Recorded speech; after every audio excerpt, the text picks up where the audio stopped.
Anna, what's your email client of choice? I am a Gmail user. Now, I know that the Gmail app is something that people love or hate. A lot of people hate, but I really enjoy it. I think it's a good thing to know how to use because it's on our phones.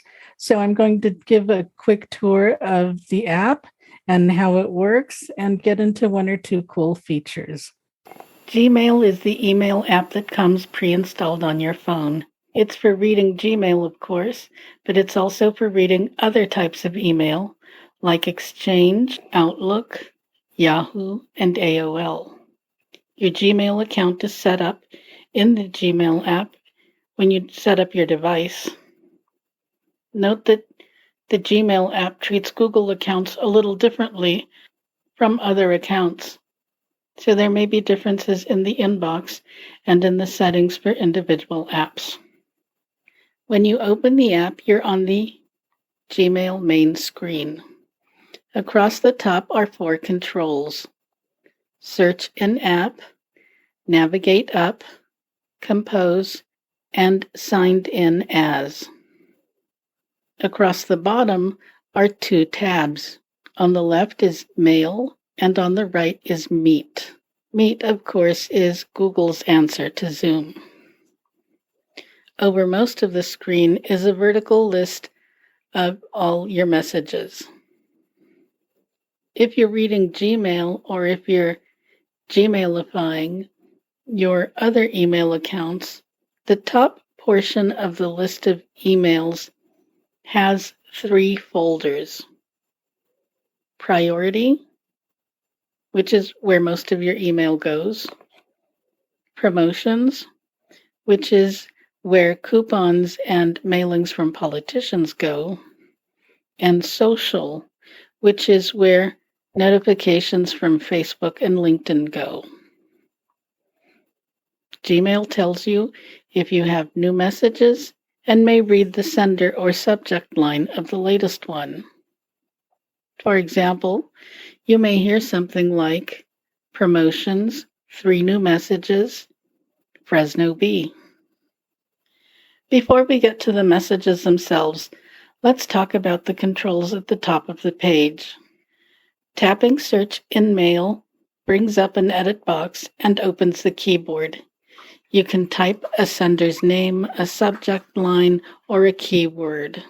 This feature is buggy, sometimes producing excellent results, and sometimes producing no results when you know you have them. In general, it works best when the account is syncing and when you have a stable Wi-Fi connection.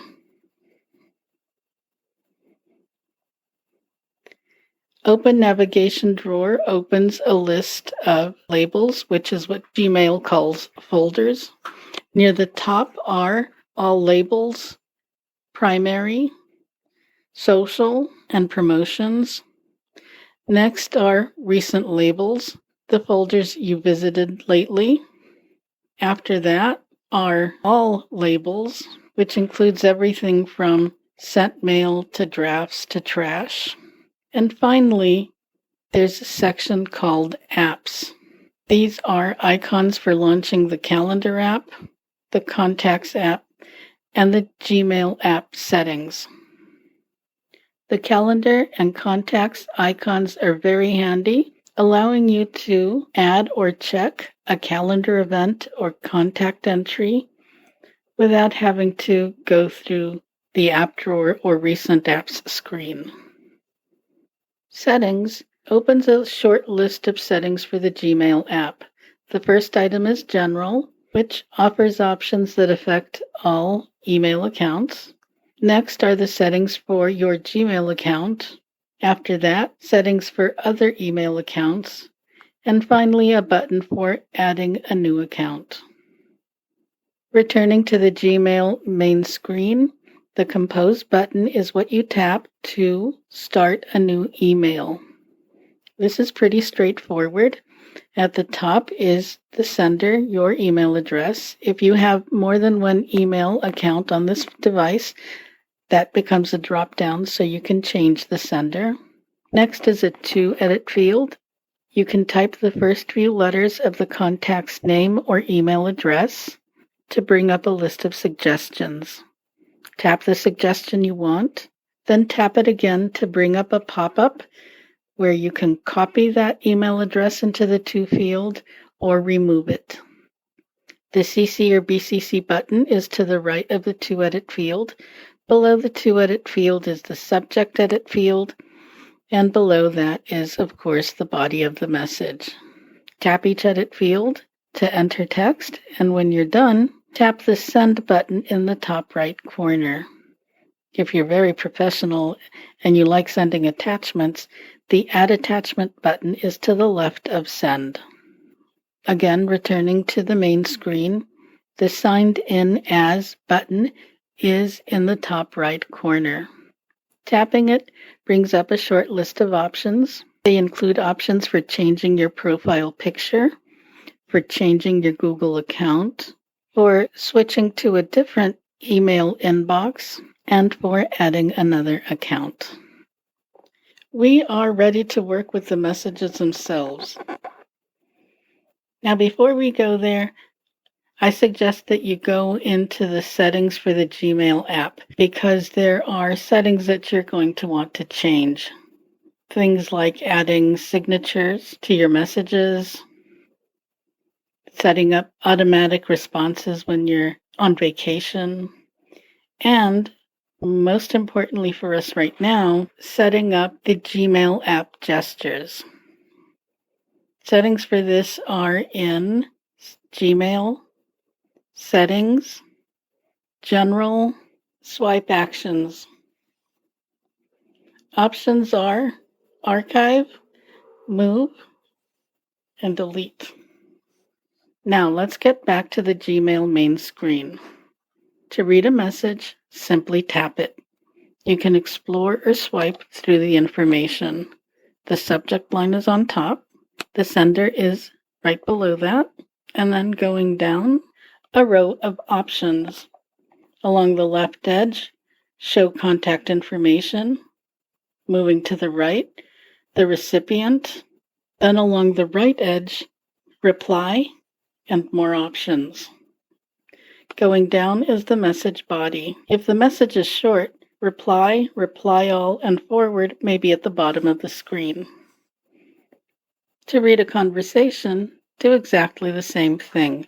Tap on the message on the Gmail app main screen. When you finish reading the first message, tap the sender right above the Show Contact Information button. That message collapses and the next message below it expands. So if you're an explorer, once you tap the sender of the message you just read, slide your finger down a little bit to find the sender of the next message. Read that message, then tap the sender. That message collapses. The message below it expands, and so on. Another thing you can try is tapping the subject line at the top of the screen. This collapses all messages, which may be handy if the conversation is long and you need to scroll up to access additional posts. To move, delete, and perform other operations on messages and conversations that are located on the Gmail main screen, long press on one or more messages to select them. Remember, the long press is a double tap and hold. Then tap one of the items in the action bar that appears at the top of the screen. Options are things like delete, mark as unread, and move. Another way to work with messages quickly is to use the Gmail swipe actions. Explore to the message, roughly in the center of the screen, meaning halfway between the left and right edges. Place 2 fingers along the message and make a short swipe, about 1/2 inch or 1 centimeter, to perform the action. I have mine set to delete for a right swipe, so I hear TalkBack say, message deleted. And I have move set to a swipe left, so a pop-up appears asking me which folder I want to move the message to. This is a little tricky, especially if you're not used to exploring, but once you get the hang of it, it works very well. That's a general orientation to Gmail. There is no way to delete all messages at once, and you cannot delete individual messages in conversations. And those are two things that people complain about. Beyond that, I think the app is pretty powerful.